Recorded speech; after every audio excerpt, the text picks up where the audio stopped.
I want to challenge myself to really get out of that comfort zone.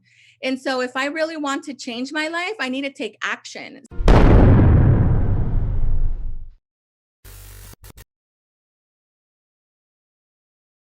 Hello and welcome to a new episode of Chemical Inc. Podcast. This is your host, Peter O. Esteves. Welcome, and thank you for your support each and every week. Today, I have none other than a good friend, a fellow Latina, a fellow podcaster, and a woman that is out there representing her community, women, and is constantly fighting for the well-being of others. My friend, Domenica Escatel. Hello, Domenica. How are you? Welcome to Chemical Inc. Podcast. Yes, Peter. Thank you for having me. I'm so honored. I'm glad to be here with you today. Well, we had a conversation a few weeks ago Yes. in Clubhouse, and where I first met you. Mhm. And of course, your bio attracted me to you, and I like the movement that you have championed Thank and you. what you are doing out there as a warrior representing our communities, which you know that I'm very passionate about. And I Right. wanted to have you on. I wanted to learn more about you, and I wanted to know how we can support you, and we can support your community, and we can perhaps even merge communities to be able to support it with one another. But before we dive into the conversation, let me do your intro. Okay, you Okay. a first generation Latina. You have a master's degree in leadership. You congratulations. You are the founder of Chicana Inc. You are also the producer of Cafecito, which is a podcast, Yes. and you're an entrepreneur. Many accolades, Yes. many accomplishments. Congratulations, my friend. Thank you. Thank you. So tell me about Domenica. Who is Domenica, and what is her passion? What drives Domenica? Well, yes, definitely. So, who is Domenica? I am very much driven. I'm here to just break cultural barriers and make a statement.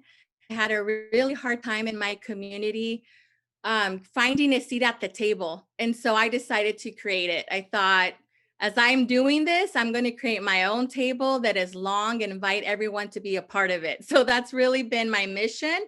I had a moment when I started really being a part of the entrepreneurship community because I didn't grow up having anyone around me that owned a small business. Like I really got introduced to that lifestyle and I didn't know where to network. And so a friend of mine said, go network at the flea market. I didn't know that there was Chamber of Commerce. I didn't know that there was mixers out in the community. And so I thought, okay, that's my gente. That's where I'm going to go. And I really had a interesting experience there that was really life defining. It was just a horrible day. I had two men move me out of where they had placed me to have my booth so I can meet people. And towards the end of the day, I ended up with a dirty diaper smeared all over my car. Wow. And so, yes, and it wasn't like placed in a child's height, it was placed at the height of an adult. So I know that it was purposely done. That's how my day was.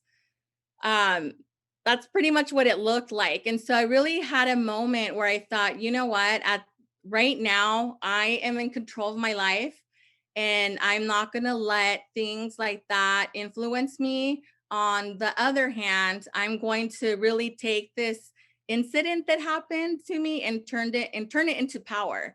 And so that really became my mission statement of helping women find the worth and develop them into leaders. Wow. First and foremost, I want to apologize on behalf of whoever did that, because that is not a nice thing to do. And Right. I am a big champion for justice. I have a different approach when it comes to justice. I believe that we don't fight evil with evil. We fight Right. evil with kindness. We rise to the uh, uh, we rise to the occasion, right?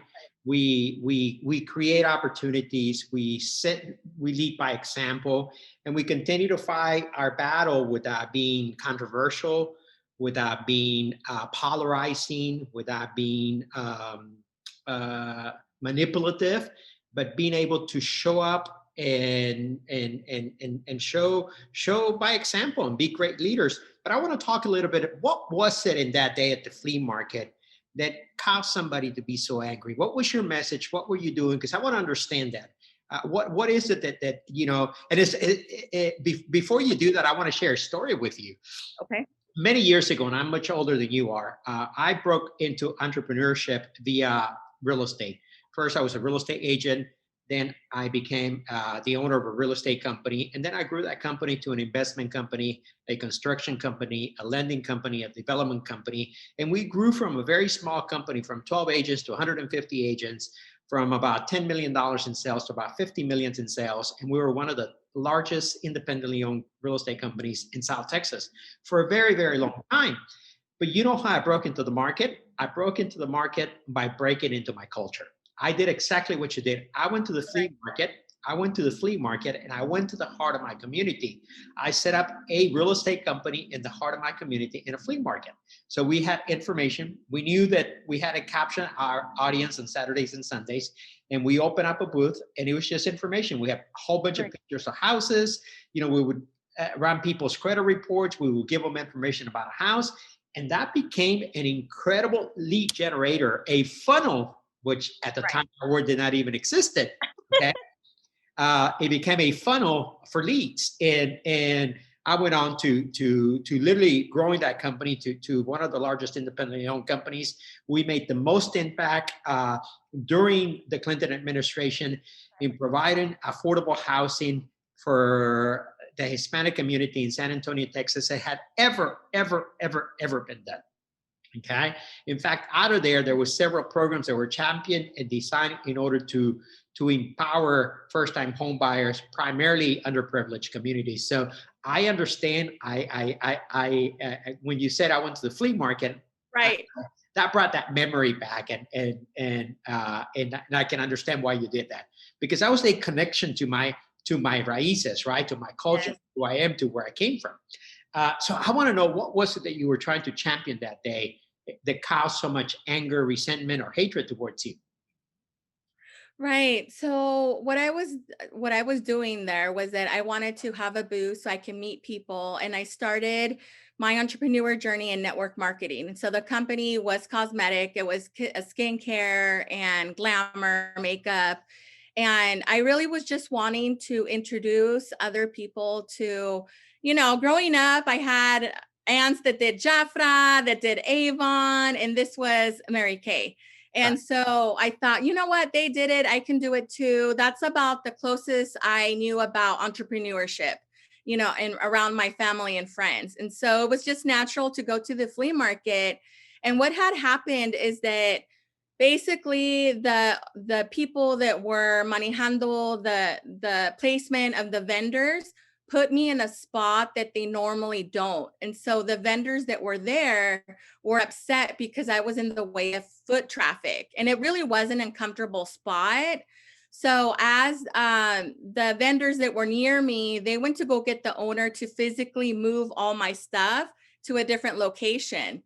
And so I was there alone, and I didn't have anyone to help me to put all my stuff on the table. So I did not know, while that was going on, that they were calling me through the intercom through my license plate. I didn't have my license plate memorized at the time. Really, who does, right? And Nobody does. so, right. And so during lunchtime, I had invited a friend to come and sit at the table. I said, I really need help because I didn't think this through. I already had a bad morning, and I need someone to stay here so I can go have some lunch. I'm really hungry. So as she came, I went to my car. I did not know that I parked where the vendor who sells oranges, like that was his spot. Nobody had told me. So Okay. they surrounded my car with oranges. Wow. Yeah, and so here I am in another pickle, and they started arguing with me and telling me, "Well, we called you in the morning. We broadcasted your license plate." And I said, "I'm so sorry. I didn't know. I don't have it memorized." And it took the young son to advocate for me and tell his dad, "Just leave her alone. We can move our cards." And so I believe, even though to this day I didn't see who did that, but I believe it was that vendor who got upset with me and they smeared the diaper because it was a really horrible conversation. Right. Well, and let's. I don't want to dwell on that too much. I just wanted to Yeah. get that as a basis of the conversation Right. because obviously that was a pivotal point in defining the woman that you are today. Yes. Okay. And what I want to do, what I want to know, what was the lesson that you gained from there, and how did you champion that lesson moving forward?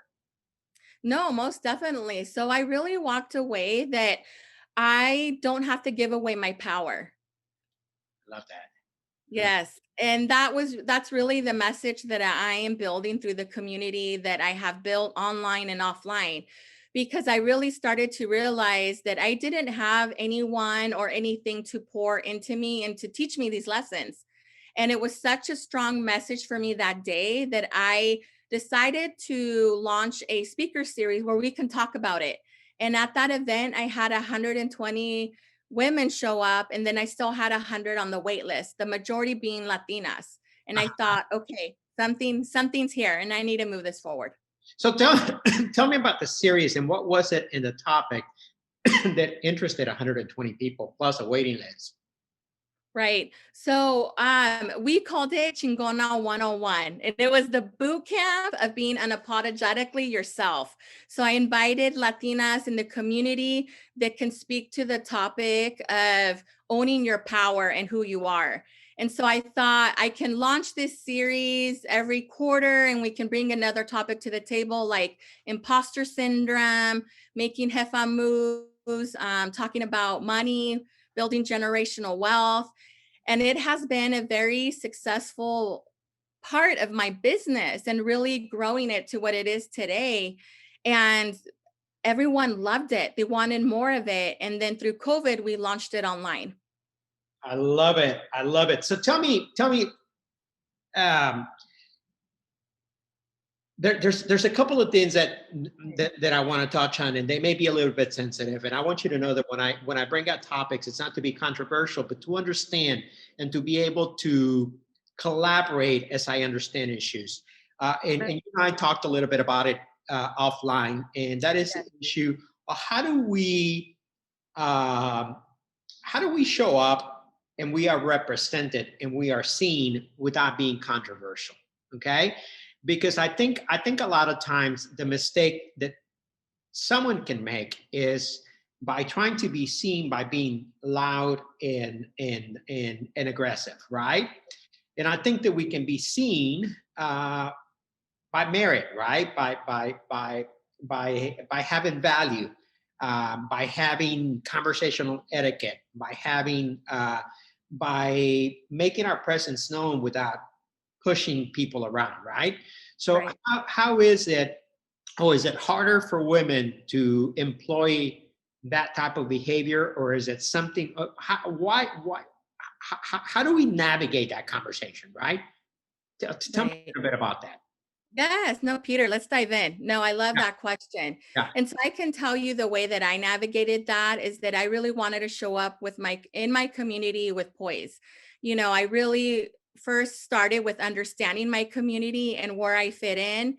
And when I didn't see those doors open, then how can I make the statement that I'm here and that I'm here to really further my community and help my gente?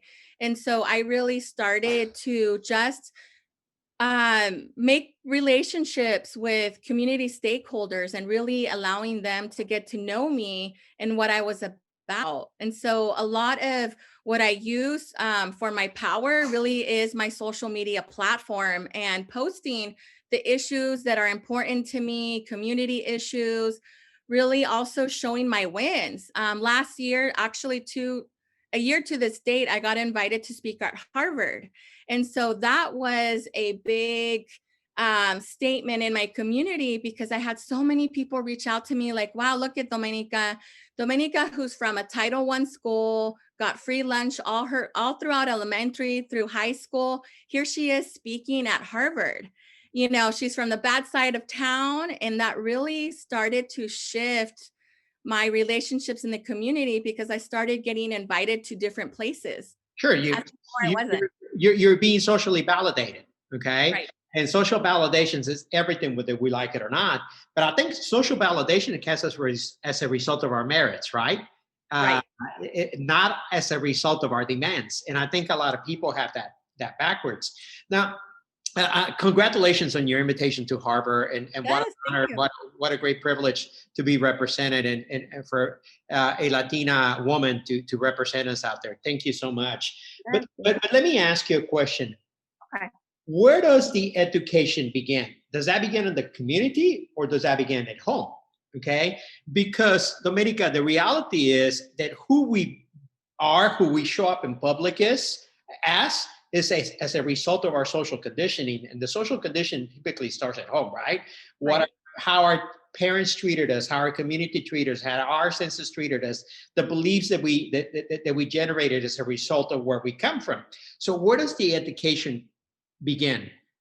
I understand that we have to have community outreach. I understand that we have to introduce, okay, boundaries, for lack of Right. a better word, to our community and say, hey, from this day forward, we are treated this way, okay? But I think there's also in parallel, which one, what comes first, the chicken or the egg? In order for us to be represented with boundaries, we have to have boundaries ourselves, right? So where does the education begin, and how do we implement it at whatever level it is? Right. So for me, I found that education did not start at home. Okay. I come from a very traditional Mexican family. My dad is very much the machista. He has that role and did not understand, what the heck I was doing in the community, or even when I went to school, that was a battle. And that's a story for another day. But I really had to surround myself with people that have been where I want to go. And so to me, that was really the critical inch that got me moving forward and really believing in myself, believing in my abilities and what I can bring to the table. Because it took a lot of inner work, but I did the work and I got the education, right? And so that was really the critical inch that had me understanding, okay, these are who I need to surround myself with. These are the people, and they really can help me navigate on how to make the statement of being able to show up powerfully. So you literally broke away, detach yourself from your heritage, from your, well, not heritage, but perhaps from cultural Yes. norms, right? So you detach yourself from it.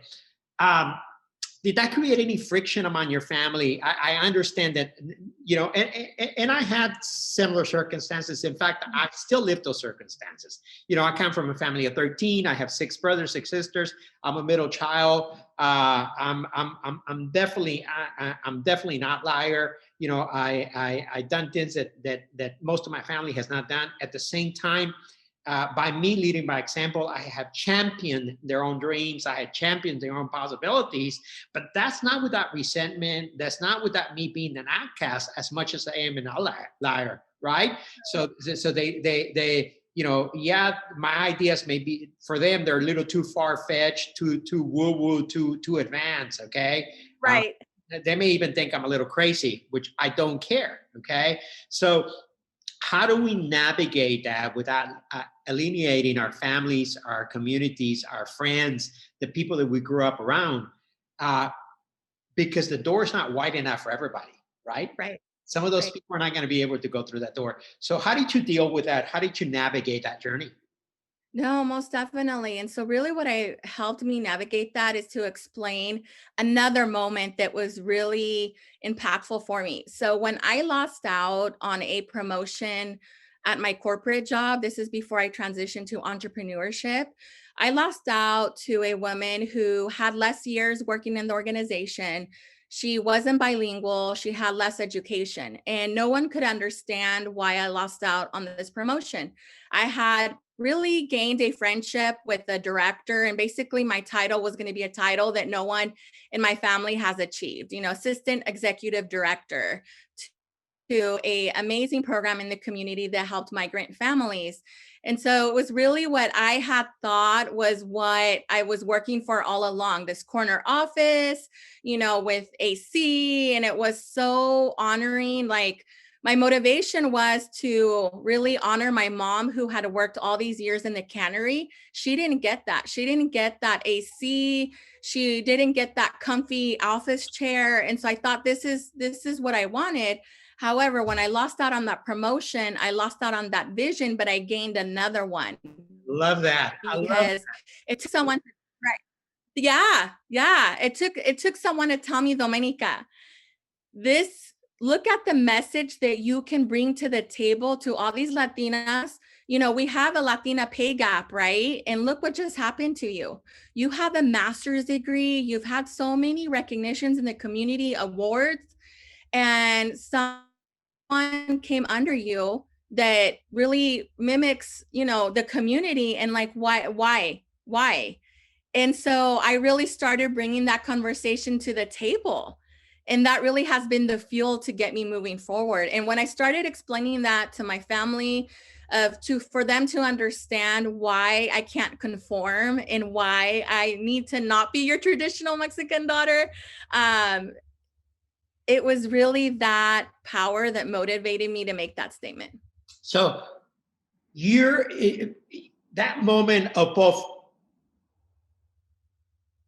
of joy, but at the same time disappointment because you had arrived, but you didn't arrive, right? Okay, mentally you arrived, you had the education, you had the merits to be able to have this position that would give you a certain amount of clout in the community. More than anything, I think a lot of times is I lived similar experiences. We come from very similar backgrounds.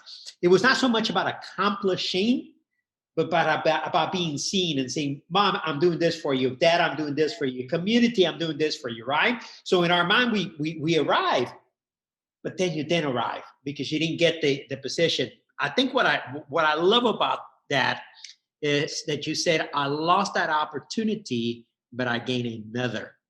So how was it that you were able to pivot your vision to not allow, because let's face it, Domenica, you and I and our culture and our parents and grandparents and great-great-grandparents and everybody before them have been beaten down. Okay? Yes, that's the Call truth. call it whatever. And I don't dwell on it. And I don't say that for pity. And I don't say that. I don't live in my story. Okay? I create my future. Okay? I don't live in my pain. I escape out of it. Okay? So we know that. And I think it's our resilience that pushes us forward. Okay? But a lot of times it's difficult because I will tell you, I have had my moments that said, shit, this is hard. Right. Okay. And most people, it's a lot easier for them to stay in the comfort zone, in the defeated zone, because it's not even comfort zone. Okay. It's a defeated zone. Yes, it really is. We become defeated. Okay. And we call it comfort zone because it's known and because we don't want to rock the boat because we don't want to fail again. We don't want to feel that pain again, even though we are masking and swallowing and whopping in that ugly, nasty pain that keeps us there forever and ever and ever until we decide to make the change. Right. So what was it in your mindset that you said, yo no me quedo aquí, I am moving forward? What was that? Really? Well, when I realized that if I were to have gotten that promotion, I was only going to move 5 feet. And I thought, I don't want to move 5 feet and for the next 10 years of my life, 20 years of my life until I retire. I thought, no, I want to use all my gifts and talents and bring those to the table and help anyone while I'm doing it. Because here's the thing, success doesn't come alone. And so if I have someone's puzzle piece that is their success, then I'm going to give them that puzzle piece because I don't lose anything. And so that was really the moment that I broke through all that mindset crap. And I just said, you know what? I have nothing to lose here, but this vision is so strong. I felt it. It was so strong that I walked away from on my 10-year anniversary at that corporate job. Wow. Wow. Right. Now, success does not come alone. That's a powerful statement. What does that mean? Well, I really realized that when you are trying to move a vision forward, that it comes by helping others, and that there's people that influence you, that give you value and add to that puzzle, right? And so it gets clearer by as you're moving along of what you're trying to achieve, and then people influence it to be so much bigger. Like we have a friend in common, Jonathan. And so I was in I was in one of his clubhouse rooms, and he was talking about content creating online courses.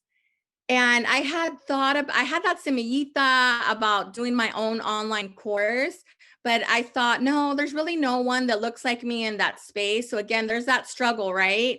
And so after his room, he really inspired me and thought, you know what? He can do it. I can do it too. And you know what? There's a lot of people that need to know that this is a revenue stream that you can add to your business, because sometimes we get caught up on one way to make money to better enhance our lives, but there's so many different ways to have a lifestyle that offers freedom and flexibility.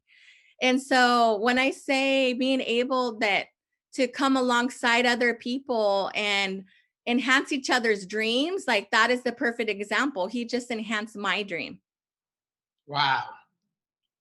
He's one of my favorite people, good friend, Jonathan. Yes, yes, I don't want to, I don't want to dismiss the importance of that pivotal point that you had, because right, I think that this is where the mindset, the conditioning, the reprogramming of who we become. It's not about who we are, because who we are does not matter. Okay, that's old news. Is who do we become? What was it that you do, or what is it that you do on a daily basis to maintain that positivity, that energy, that vision, that does not, it does not matter what comes in your way, it does not deter, you keep going, you know? A lot of people, they don't get that job, they stop looking for a new job. A lot of people, they wallow in their misery. Okay, so what is it that you do? How did you achieve that mental conditioning? I you understand know. college education, but there has to be something else beyond that. Oh, definitely. Well, definitely being able, like I mentioned before, to surround myself around people who really have broken through those change that mental conditioning, and then also reading a lot of books. And then the one thing that I understood by surrounding myself with those influencers, that they really gave me a vision of what my life can be. And so every day I wake up and I really put that vision in my mindset. Like, okay, future Domenica, this is what she's wearing. This is down to the color of her nail polish. Like, that is who I'm stepping in today. That's who I'm stepping into. This is who I am. I am that person. And when we have a strong vision like that, I have to think, who am I not influencing by not stepping into that vision? Because every day that I don't step into that vision is the day that I can lose out on someone turning their pain into power. uh, Dominica, I get that. I understand it. I do it. I practice it on the daily. They are Right. my non-negotiables. I'm a firm believer, and this is something that I created after.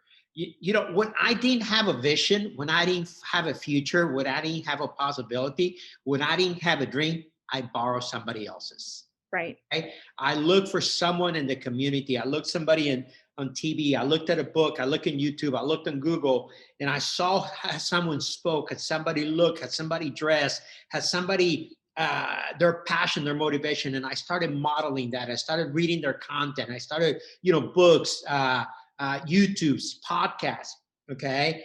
But besides that, I actually had to take other actions, right? Because I Right. sit here and listen to a whole bunch of podcasts, and if I don't do anything, I become a student of education. Okay. So how do we transition? Because we see it right now. I mean, we see it in Clubhouse. I can get into Clubhouse. I can get in the morning, get off, and then I get back at night. And the same person I saw in the morning is at night. Okay. Right. And I can tell you just by me seeing, they're not following me. So they're definitely have been there for a while. Okay. Right. So at what time do we stop learning, start applying? Oh, definitely. So I am a big fan of the life audit wheel. And that is something that you can search for online. And so I like to take moments once a month and I really audit where I am with my life. And so, based on where I feel that I'm running low or where I have an area that's not so much strong, I really build my goals around them. And so, I think you heard me on Clubhouse mentioning that I have this book that has 100 goals, and it's a book that I've been working on for the last 3 years. And people, when I mention it, they're like, Domenica, how do you have 100 goals? I barely have even 3. And it's like, because I want to challenge myself to really get out of that comfort zone. And so if I really want to change my life, I need to take action. So like you said, I'm a great student. Obviously, having a master's and being in graduate school, I am a great student. However, taking that action piece and adding deadlines to it really is what gets you moving forward. And so I work on this book based on how I audit my life. And I think, no, there's a reason why I didn't accomplish this goal. I'm going to scratch it out and add another one that really drives me more to do it. And so I add dates, make notes on my progression. I put benchmarks, and that really is, I'm really faithful to that book. Well, that's something interesting you just finished saying. Um, if you have a particular goal that you have written down and you have not Right. accomplished it, you scratch it and you add another one. Okay. So, how do you measure that you're not either giving up on the goal or you made it too hard for you or you just Right. replacing it with how do you keep yourself accountable, right? Because at the end of the day, that's what it is, right? We can lie to everybody else, but how do we stay accountable to ourselves to make sure that that we're moving the needle, that we're being accountable, and that we're walking the walk? So what's your how do you make that determination, or were you going to scratch off a goal? Right. Well, actually, even that's a perfect example with accountability itself. So, for the longest time, I had an accountability partner that I would check in and let them know how I was doing with my goals. But then that didn't work because I wasn't consistent. And so, having that goal of checking in with someone was not working.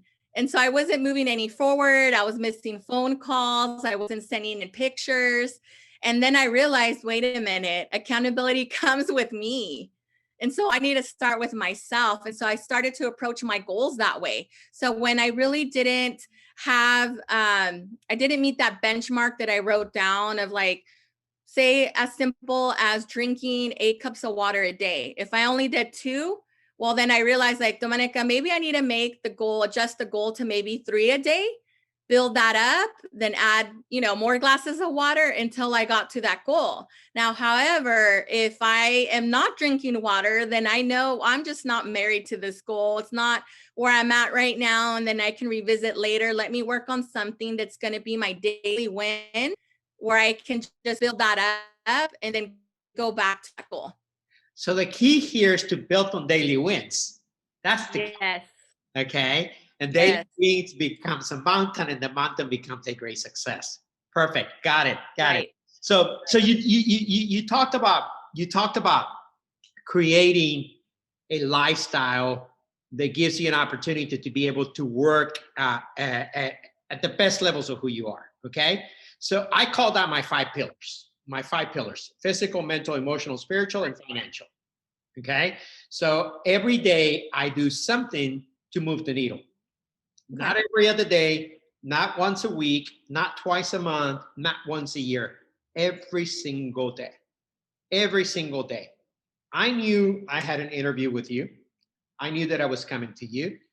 I knew that I needed to be at my best because I owe you that. I owe you that because we made a commitment. Okay. So, in Right. order for me to show up the way I committed to show up, I have to be mentally prepared. So, what do?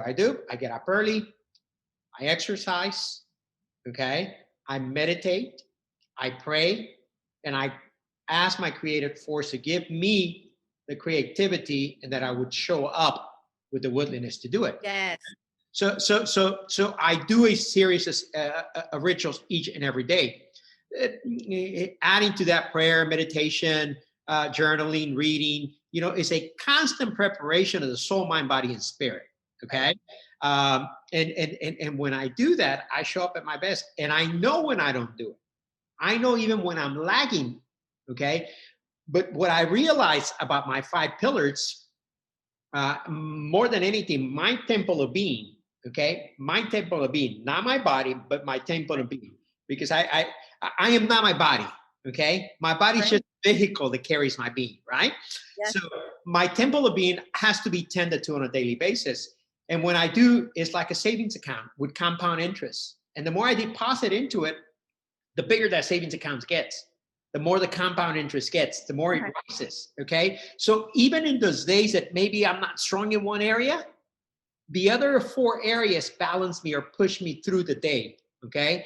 And get me to the point where I never sink into a comfortable zone. Okay.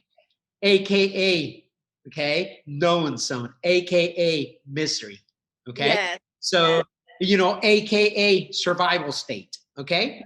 Okay. So and we only enter those areas, in my opinion. This is this is a concept that I have developed, okay, based on my personal experience. Because the reality is, Domenica, and you said it a minute ago, okay, you can have 100 different coaches, and they're all going to tell you to do something different, something that they have, because our DNA, our conditioning, social, cultural beliefs, fears, whatever. Okay, we operate all different. The 5 a.m. club from Robin Yes. Sharma does not work for everybody. Okay, Right. that's Right. why there's right. So we also, and I want to make emphasis on that because it's very important for us to be able to find what works for us. Okay. Right. So And a lot of times, if we get a coach or we get a mentor, what we're trying to apply, okay, or implement within us is what works for them. Okay. And what right. we need to understand is that we don't need to do that. We need to take a 30,000 view of ourselves. Okay. And from that 30,000 view from a non-biased party, be able to say, well, this is what he saw or she saw or he said or they saw, right? And now how do I work on these areas? And I think that's where change begins, right? Yes. Uh, because what I see is that people, they get so this tunnel vision of a particular coach, particular influencer, particular transformational leader, particular, and then they feel like they fail because they want to adopt their system, not their own system. Right. Okay. Right. So I Yeah. think, It took me a long time to understand that because when I started working with other people, also, I started realizing that they were really coaching me to adopt their values, their core values, and their systems, and really what they wanted to see for me. And I had to understand that no, I don't want to be this person. I don't want to be the next Latina Oprah. I want to be the Domenica yeah, who shows yeah, up yeah, yeah, yeah, strong, right? yeah, absolutely. You know It's what? When I had that awakening, actually, when I met Jonathan, Jonathan used to work with Lisa Nichols. Okay, and I attended a speakers mastermind with Lisa Nichols. And I okay. went with the idea I learned about Lisa Nichols in Mind Valley. I had taken several of her online courses. You Right. know, the low ticket items I had taken it, and I was kind of building up into getting her. And in my mind, I would see Lisa Nichols. I said, "Wow, she's an incredible speaker, but I can be better than her. But I want to be just like her, right? This is Right. easy." And then I get to the mastermind, and she's incredible. But she's incredible because she adopted who she is. She Yes. is who she is. Okay, I could never be Lisa Nichols, but I can be Peter Esteves, and I can Right. be great at my craft if I craft it. Right. Okay? No one can give it to me. I need to craft it. I need to develop it. I need to embody it. I need to live it. I need to become it. I need to breathe. I need to see it. I need to envision it. And a lot of us get lost in the Yes. possibility of it's okay to borrow somebody's dream, but don't live their dream. Live your own. Right. And no one can take that away from you. Absolutely. Let's talk about some of the things that you discover uh, as we begin to wrap it up. You Right. discover as a result of that incident, which at the time at the flea market might have seemed detrimental. maybe even Right. heartbreaking. But you discover that within you, you needed to develop half-ass move. Within you, you realized that there was an imposter syndrome that you were living. Right. And you also realized that there was some generational uh, behaviors that Yes. you kept taking with you. And from that, Chicana Inc. was born. Right. Tell us about that. What is Chicana Inc? What does it do, and how does it empower communities? No, definitely. It was really that moment where you're right, where it really got birthed because I knew that we needed to empower, educate, and equip our Latina community because I thought if this is happening to me, how many others of Latinas are out there experiencing this type of situation? And if we don't come together and help each other navigate it through even just a simple conversation, then I'm doing a disservice to everyone. And so I have to bring this to the table. And when I started reflecting that in my community, there wasn't really a place for me to feel like where I belonged and hear someone speak that looked like me, that had that same story, I had to travel about 7 hours to Los Angeles to be in that space. The Latina History Day is a very popular conference that is out in Los Angeles. And it was the first time that I put myself with 1,000 different Latinas from across California. I started being very emotional because it was the first time in my adult life that I saw women that have these amazing, amazing stories, but they were rooted in what my family looked like and what I understood, cannery, field workers, migrating during the season, sending money back to their families. And I thought, why did I have to wait to be an adult to surround myself or hear these stories and see people that look like me? So I thought, you know what? I'm going to be that person. I'm going to bring it to the table in my community. And Chicana Inc. It has been just exactly that. It's been able to bring other people alongside me and let them discover who they are and what they want to bring to the table and craft their message. And so I give away the platform all the time because it's not mine. It's a part of me. It's a part of who I am, but it's also a part of everyone else. Love that. Right. Domenica Escatel, where can people find Yes. They can find me on any social media platform under Domenica Escatel or Chicana Inc. I made it super simple to find me. you? Domenica Escatel, a friend, Yes. a leader, and a passionate woman. Thank you, thank you, thank you. Thank you, Peter.